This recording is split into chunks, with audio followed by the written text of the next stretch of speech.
माझी काहीच मागणी नाही. पहिल्यापासून ह्यांनी जरांगे पाटलाची साथ दिली. ह्यांनी हे आरोप खोटे आहेत हे सगळे.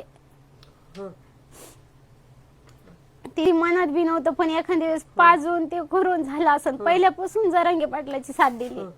पहिल्यापासून एकदम बैलगाडी वडीत नेली. ह्यांनी कधीच साथ नाही सोडली. आम्ही जेलमध्ये होतो त्यावेळेस म्हणायचे जरांगे पाटलाला काही बोलू नका, काही बोलू नका. ह्या पिऊन पाजून त्यांची पिण्याचा ना त्यांना पाजून महिनाभर असं नुसतं दारू पाजित होते. महिन्यात त्यांना असं भंग करून टाकलं. घरच्याची मया नाही ठेवली. कधी कुणाचं ऐकून नाही दिलं. तसं कधीच मनात नव्हतं. पण आता दारू पाजून एखाद्या वेळेस शब्द चुकत असते त्याची मी काय गॅरंटी देऊ. पण त्यांच्या मनात तसं कधीच नव्हतं. त्यांना खोटे आरोप झाले त्यांच्यावर. पिऊन एखाद्या वेळेस बोलले असते ते. त्यांना दारू पाजून हे प्लॅन केलाय सगळा. हे जरांगे पाटलाला कधीच सोडित नाही. तर इथं घरी पण ते पूजा करते. त्यांच्या मोबाईल मध्ये बघा फोटो त्यांचेच, स्टेटसला फोटो पण त्यांचेच.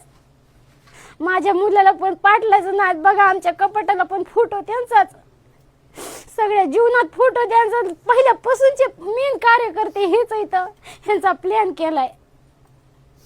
माझ्या नवऱ्याला ही शिक्षा आहे ही सगळी. आणि त्यांचं काही जर हे झालं तर आम्ही पण जगू शकणार नाहीत. आम्ही पण गळफास लावून मरणार इथं. मी माझा मुलगा दोघं पण आणि त्यांची आई पण मरत. आम्ही हे आमचं सिद्ध करत होतं. आणि आमच्या घरी रुपये पण आणलं नाही. आमचं घर बघा. मी रोज कष्ट करते, रोज मंजुरीला जाते. मुलावर माझा आरोपच केलाय. असं ते सर्व त्याचं सर्व जरांगे पाटलाच आहे सगळं. सर्व ते जरांगे पाटला कोणच बोलवते तेव्हा असं कुणाचं हे करीत नाही. गाडी बायला सगळं त्यांनी वडीत नेलं. एवढा एवढा मुलगा होता त्याचा तवा तेव्हापासून ते जरांगे पाटला संघच आहे. सुपारी नाही घेतली काय नाही माझ्या मुलांनी. घरी रुपये आणत नाही. लेकराला लेकरू म्हणत नाही. दिवाळीला बायकोनी त्याच्या कष्ट करून 7 वाजता बाहेर पडती.